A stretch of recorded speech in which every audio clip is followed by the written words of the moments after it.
ನಿಮ್ಮ ಕ್ರೋಮ್ ಬ್ರೌಸರ್ದಲ್ಲಿ ಹೋಗಿ ಕೋವಿನ್ ಅಪ್ಲಿಕೇಶನ್ ಮೇಲೆ ಕ್ಲಿಕ್ ಮಾಡಿ, ಅದಾದ ನಂತರ register sign in for vaccine ಅಂತೇಳಿ ಬರುತ್ತೆ. ಇಲ್ಲಿ ನಿಮ್ಮ ಮೊಬೈಲ್ ನಂಬರನ್ನು ಹಾಕಿದ ನಂತರ ಇಲ್ಲಿ ಗೆಟ್ ಒ ಟಿ ಪಿ ಮೇಲೆ ಕ್ಲಿಕ್ ಮಾಡಿ.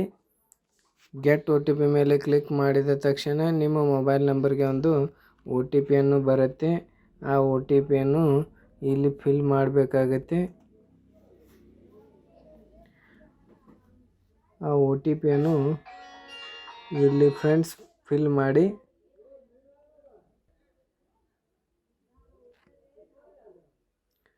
ನೋಡಿ ಫ್ರೆಂಡ್ಸ್, ಇಲ್ಲಿ ಫಿಲ್ ಮಾಡಿದ ನಂತರ ಇಲ್ಲಿ ನೋಡಿ ವೆರಿಫೈ ಆ್ಯಂಡ್ ಪ್ರೊಸೀಸ್ಡ್ ಅಂತೇಳಿ ಇದೆ.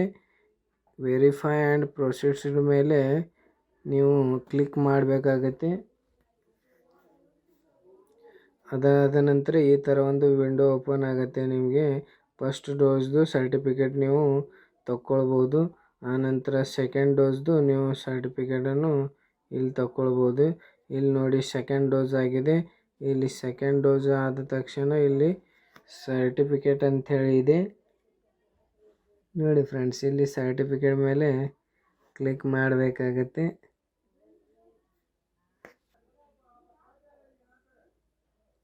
ಇದು ನಿಮಗೆ ಬೇರೆ ಸ್ಟೇಟಿಗೆ ಹೋಗಲು ನಿಮಗೆ ಅವಶ್ಯಕವಾಗಿದ್ದರಿಂದ ಇದನ್ನು ವ್ಯಾಕ್ಸಿನ್ ಹಾಕಿದ ತಕ್ಷಣ ಇದನ್ನು ನೀವು ಡೌನ್ಲೋಡ್ ಮಾಡಿ ನಿಮ್ಮ ಹತ್ರ ಇಟ್ಕೊಳ್ಬೋದು. ಇಲ್ಲಿ ನೋಡಿ ಸರ್ಟಿಫಿಕೇಟ್ ಮೇಲೆ ಕ್ಲಿಕ್ ಮಾಡಿ.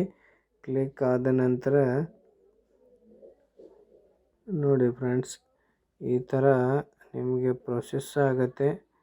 ಪ್ರೊಸೆಸ್ ಆದ ತಕ್ಷಣ ಇಲ್ಲಿ ಡೌನ್ಲೋಡ್ ಆಗುತ್ತೆ ನೋಡಿ. ಆ ಡೌನ್ಲೋಡ್ ಆದ PDF ಫೈಲನ್ನು ನೀವು ನಿಮ್ಮ ಡೆಸ್ಕ್ಟಾಪ್ದಲ್ಲಿ ಇದನ್ನು ಸೇವ್ ಮಾಡಿಟ್ಟು ಇಡಬೇಕು. ಇಲ್ಲಾದರೆ ನೀವು ಪ್ರಿಂಟು ತೆಗಿಬೋದು. ನಿಮ್ಮ ಹತ್ರ ಪ್ರಿಂಟ್ ಇದ್ದರೆ ಪ್ರಿಂಟು ಕೂಡ ತೆಗಿಬೋದು ಡೈರೆಕ್ಟಾಗಿ.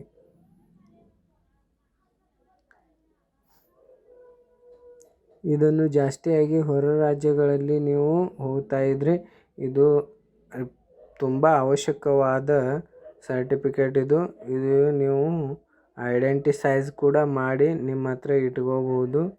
ಆ ಥರ ಒಂದು ಸರ್ಟಿಫಿಕೇಟ್ ಇರುತ್ತೆ ಇದು. ಸೊ ನನ್ನ ವಿಡಿಯೋವನ್ನು ಇಷ್ಟವಾದರೆ ಲೈಕ್ ಮಾಡಿ, ಶೇರ್ ಮಾಡಿ ಮತ್ತು ಬೆಲ್ ಐಕನನ್ನು ಒತ್ತಿ.